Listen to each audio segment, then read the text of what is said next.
Okay, we are in London. We are finding out what it takes to be a man of honor from straight up Londoners, what they think. And I've got Alfie. He's got a little bit of swag to him right there. He's got a little swag to him, a little flavor. I like him. But Alfie has agreed to just simply share his own heart about what it takes to be a man of honor. There's a lot of stuff that's happening on YouTube. There's a lot of stuff that's even happening in this country that's really dishonorable, to be honest. But yet he's stopped and he wants to give his thoughts. Alfie, what do you think? Yeah, we have a lot of men thinking to become of honor. I feel like it takes a lot of risk and ambition to really achieve that support from yourself. Because it's kind of a thing of, if you don't believe, then how are you going to reach any target that you may find in the future? Right. So it's kind of a thing where if you think a risk is too deep to then set you back 5 steps, you've got to take 1 step forward to realize how deep you really want to go. So if you take no risk, you get nowhere. You get nowhere. Risk doesn't always mean failure. Right. Failure is just something that stops you in part time but never stops you completely. Okay. It takes in steps, and it's kind of just, failure never means it's over. Right. Failure is just a point in time where you need to learn and just, yeah. Yeah, I mean, Alfie, you're speaking my language. I'm a big time gym guy. You can't grow muscles without failure. Yeah. I have failed a lot in life. That's how I got where I am. Hearing a young guy like you speak like this, I've been doing this for a long time. You're the first young person I've heard say this. Yeah. So this is huge. Oh, yeah. Okay, so the second question I have for you is, who is, for yourself, Alfie, who would you say is a role model? Who's a man of honor in your life? I'd probably say my brothers, because it's kind of a thing of, certain people don't have a father figure to be there for them emotionally or physically. Yeah. So they've kind of got to attach them to something else, which can point in many different directions, which is why you see so many young people nowadays following the wrong paths and doing drugs and getting into all this violence, because the path they chose wasn't the right ones. Right. So you kind of need to find that state of your stature of where you need to sit and stay. And I feel like my brothers kind of gave me that support, emotional, physical, any way that you can imagine. They gave it to me, and I appreciate how they made me today, because I feel, I look at people around me and everyone's grown up differently, and I'm really appreciative of how I've grown up. So Alfie, I would have to say this then, because what you just said is that you've been supported by other men that have been in your life. And I think what you've said is huge. There's such a little bit of, there's no support for men nowadays. There's a lot of support for women, but where is the support for men? And you've had a support system. Are you somebody that do you believe you could support other young people with some of the stuff you've learned with your brothers? Yeah, definitely. I feel like I could, because I was in that state of mind for myself as well, of where I felt as if I was nowhere. But then you kind of just got to pick yourself back up and jump in with 2 feet. Yeah. And you've got to just take the risk on how, no matter how you feel, it's never over. Nothing is ever over. And you just kind of got to believe in yourself, believe in others. Take the hand that's out for you. You don't ever want to take a failure as just nothing. You don't want to regret anything later on in life, because you never know. Risk could lead to absolute amazing future. So we've asked a couple of individuals, and they've said it's very simple. Men need to take responsibility, and we need to take this country back to being a Christian country where we have Christian morals, love for all nations. What do you have to say about that? I don't really think it matters what religion you are, to be honest. Okay. I think it just matters about how you are as a person. Right. So your example is more important than what you say. Yeah, it doesn't matter, because everyone can turn Christian tomorrow, but there'll still be violence around. There'll still be people doing war crime and radicalization happening, and there can be so many different things. It's not going to stop one thing by just everyone becoming Christian and it becoming a better country. It really just depends on how people react themselves, because that's your responsibility. It's not based on your religion. I hear you. Alfie, you have been incredible. Thank you for stopping. Thank you for your wisdom, and much respect to your brothers. Thank you. I really appreciate it. It was good meeting you. Yeah, lovely meeting you. Okay, Sean, we're looking for men of honor, and we want to know what it takes to be a man of honor. I think, moral code, and follow read the Bible. Wow. Read the Bible. Wow. Everything in there Okay, you're going to learn every single day the lessons you learn. And look, I only started reading more recently. The moral code thing, I had it from long. Sure. And yeah, just something in me. And my friends, especially from university days, the friends I used to hang around with, I think we all had that moral code, and you can see it later on in our lives. I think me and you share something in common, other than our. You make the grays look beautiful. I shaved mine off. Thank you. But I so agree with your point on moral code. What would be the two things you would tell young men nowadays that would help them be men of honor and have some kind of moral code? I think particularly, you know, as you approach reading the Bible. Reading the Bible, I say, for sure, the lessons you learn, but don't just read it, implement them, and you will make mistakes. But you keep coming back and improving. But also the focus on wealth, money. Okay. Well, yeah, I guess money. You need to work hard, especially in your young days, because what you do then, it really impacts your life later on. Yes, it does. And it puts you in a position where whatever you've done really has this big impact on what you're doing next. Sure. And so focus the 20s, your 30s. Don't waste them. Sure. Don't waste them. Don't start playing catch up. Don't do that.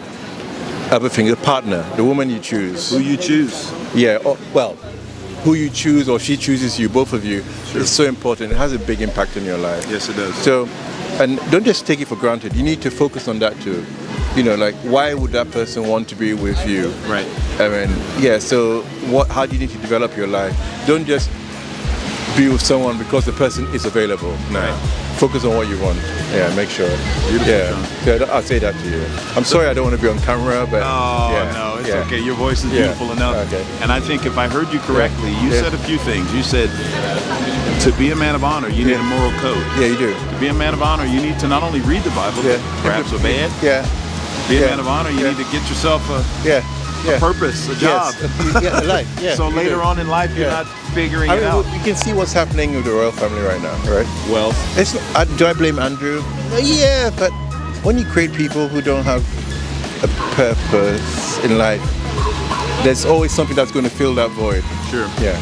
Yeah, and I think I like what you said about the moral code, because we have this issue of people's private lives not matching their public. I think Londoners are really feeling it. Okay. And so that's the reason why we really want to speak to the men that are walking the streets. I found you. Moral code. The moral code is it. Get that moral code sorted, you'll be on a good path. Sean, you're amazing. Here we are. We've got a couple of handsome young men of color. We're looking for men of honor here on the streets of London. We've got to bring honor back to being a man. So I've got three handsome men who stopped. They're not going to their next event, but they said they'd say a few words to camera. What do you think it takes? First of all, what's your name? Ezra. Ezra, I like his name. It's biblical. What do you think it takes to be a man of honor? I think knowing God is the most important thing to being a man of honor. I'm going to give Ezra a hug. Ezra is fire. Knowing God. And when you say knowing God, give me what do you say to the people that say God is everywhere, God is anything? I mean, God's a man. He's Jesus Christ in the flesh. You know, like saying God is everywhere. It's just spiritual bypassing. Yes. I think there's so much of that in society. When people say God is everywhere, I mean, I guess they want the benefits of God without the personality of God, knowing that God's gonna hold you accountable. Do you know what I mean? Yeah. What I'm trying to say. Yeah. I know exactly what you're trying to say. So listen. So for all of you out there that don't think the young people have a mind, have a thought, are thinking about morality, you're thoroughly deceived. The first young man we spoke to made it very clear that there is a God out there. Okay, let's go to the next man. The next man, handsome man. What's your name? Aiden. Aiden, okay. What do you think it takes to be a man of honor? Well, obviously, I agree with what he said, but I think maybe like stuff like relationships, just providing for your family, your wife, whoever, but don't let your partner just do everything. Like you need to take some responsibility as a man. Leadership. Leadership. Exactly. Leadership. That's a big thing for me. Yeah. Okay. So we've got Ezra says you got to have a relationship with God. Aiden says leadership. Okay, let's go to the man with the best, the most beautiful hair here. What's your name? Elliot. Elliot. What does it take to be a man of honor? I think consistency, respect, and determination. Consistency, respect, determination. We've had old guys out here who don't know what to say. The young guys are just spot on straight away. So you say consistency, determination, respect, and you were going to say something else? No, I was gonna say something else. But like, yeah, to just stay on it and just root for what you want, I guess. Okay. And stay focused. Okay. Let me ask you this, and then I'll let you guys, I'll let you go. But I think, first of all, your answers are incredible. I wasn't expecting that, but I'm glad you guys spoke about God, because I think young men, especially young men of color, we've got to get back to God. We've got to get back to leadership. We got to get back to respect. What would you say to other young men like yourself that don't believe what you've just said? I mean, you just have to go to church and just find out for yourself, really. So actions speak louder than words. Instead of thinking about it, do it, go for yourself, seek the truth for yourself. I mean, for me, it's like each to their own, but you really just have to experience it and see it like in your eyes. You really have to experience it for you to understand it and get to know it. So that's what I believe. Yeah. Okay, so living a bit of life. How about yourself? I think just keep trying, find out what's for you, and just go for it. Okay, so People judge you, or don't let people's judging affect you or affect what you want to do. Just stick to yourself and go for it. okay, I'm going to make an assumption here. You guys are well-spoken, handsome guys. I'm going to make an assumption that you've had a man of honor in your life. Who would you say for you, outside of Jesus, we got it, who would you say is a man of honor for you? Probably my father. Like, he's a very strong man, very intelligent, and like he's gone through a lot, but like he's stewarded our family. So I guess he's my model for honor. Okay, so this is huge.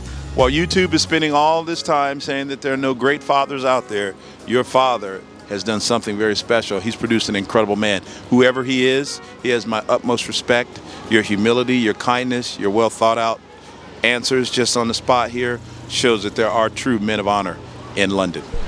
For me, I think it's my grandfather and my father. They both set like amazing examples of what a father figure should be like. And hopefully, if I have kids down the future or down the line, I'd like to just be the same to them, because they've done just so much for me. Like, I've learned so many lessons from them. It's two like very, very wise men, and I love them very much. Incredible answer. And lastly, I'd say the same. My father and my grandfather. Although I didn't meet my grandfather, the stories that I heard just show what a role model he was, and just affects my day-to-day life and how I think and act. you young men are incredible. You're special. I'm going to give you my card. I'm going to let you fly, and I thank you so much for coming on out. I mentor people all over the world. I've started 15, funny enough, you didn't know that, but I've started 15 churches throughout all of Europe. I'm having a huge conference. I'll send you my book that I just got through publishing. I put it in the hands of David Goggins. You may or may not have heard of him. I'm trying to get him to come to this conference so he can actually say a few words, so we can inspire men to have stories just like you have, to be able to speak about their father, speak about their grandfather, speak about individual men, because there's so many bad stories. I mean, we hear it all day long, but these are the stories we need to see. And you are the model young men that I think London needs to hear from. So thank you so much, guys. Beautiful. Beautiful. Okay, here we are. We are interviewing men. We are so tired of men not being men of honor. So we're interviewing men on the streets of London to find out what it takes. And I met my favorite interview, I think, of the day, Mark, who is from Germany, but he has decided to stop and give us his thoughts on what it takes to be a man of honor. A little state of mind? Okay. I'm a Lutheran priest in the Lutheran Church of Germany. Okay. I'm 26 years old. Okay. And I'm visiting London for a week. Okay. Tomorrow's our last day. Okay. Yeah. And Mark, tell me, as a priest, you're a man of God. I myself am a man of God. And I believe that God wants us as men, white men, black men, Asian men, we have to be brothers. We have to show honor to one another. What would you say as a Lutheran priest? What is the way we as men can show honor to ourselves and to society? I think the Bible speaks about love. I love Yeah. But the love, I think, is not So who's the a motherland? feeling, only a feeling, but it's a behavior. It's a behavior between men. And I think this must be learned by many people. Not loving by feeling. I love my women, my children, yes, but not more, much more. But my behavior, all the men are equal. God wants peace between all people. The young ones, the elder ones. Incredible. So you're saying love not just with feelings, not just, but with action, as it says in the Bible. That's the second step, behavior, and then to help together. Look what it needs anyone. Yeah. What would you say is the solution for the younger men? Good education, with moral, with learning respect together, and yes, this builds a person of character who will be strong in the future. Yeah. You understand me? I understand you perfectly. And then maybe lastly, for the young people of Germany, the young men, to help them be more honorable, how are we going to pull them back to God? How are we going to pull them back to church? What's your view? What would be the best approach to pull young people back for the next generation so that they could be men of honor? Our great problem in Germany, and I think in Europe too, in USA too, is a changing to the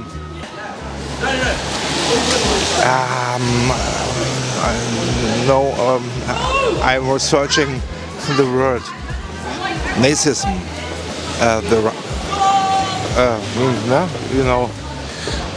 over in Hungary, in Poland, everywhere, in Germany too.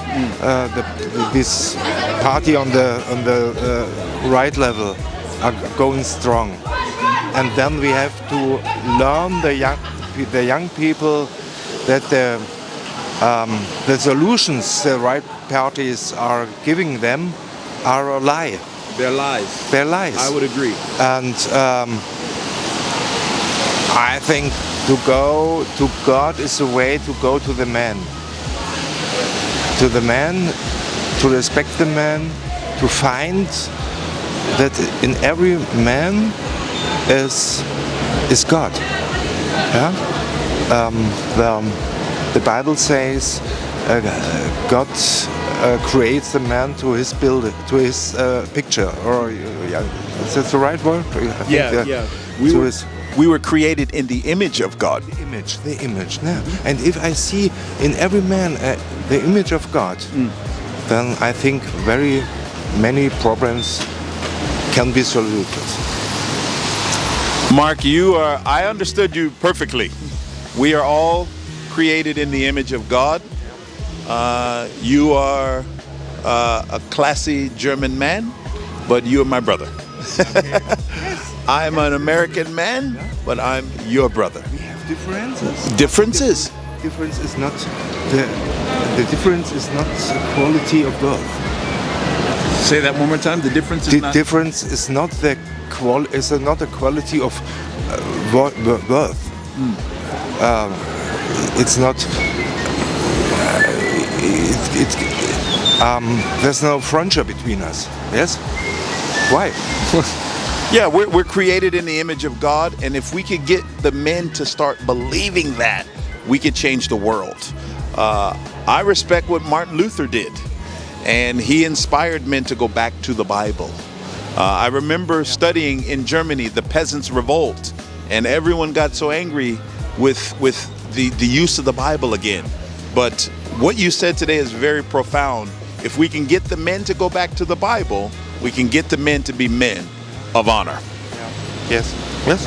Yes. Mark, you are incredible. Thank you very, very, very much. God bless you.